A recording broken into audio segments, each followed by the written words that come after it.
name is called, the son is Rahula. Son పేరు ఏం పేరుమా?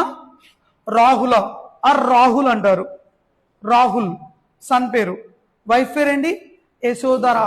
Father పేరు సుద్ధోధన. మదర్ పేరు మాయామహి ఆర్ మహామాయ. అంటే బిగ్ ఇష్యూ.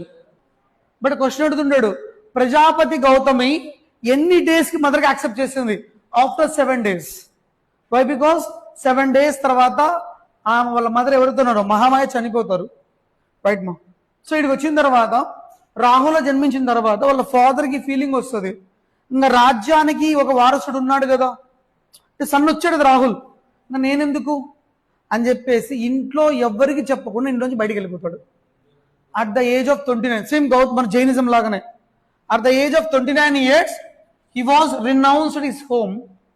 అంటే ఇంటిని, ఫ్యామిలీ రెస్పాన్సిబిలిటీస్ని, పిల్లని అండ్ పిల్లల్ని మొత్తం ఎట్ టు జెడ్ వదిలేసి ఎంటీ డ్రెస్తో బయటికి వెళ్ళిపోతుంటాడు. వెళ్తూ ఇతను తనకు ఎంతగానో ఇష్టమైన హార్స్ కంతకాలో తీసుకెళ్ళిపోతాడు. కంతక అంటే గుర్రం పేరు కంతక. ఏం పేరన్నా? కంతక. గుర్తు రాకపోతే కాంతకం అని గుర్తుపెట్టుకోండి. కాంత. క్లియర్? మీకు కావాలనుకుంటే. సో కంతకు వెళ్ళిపోతాడు. ఇక్కడ స్టోరీ స్టార్ట్ అవుతుంది. ఇదంతా బేస్ లైఫ్ ఆఫ్ బర్త్ అంటింటు ద రినౌన్సియేషన్స్.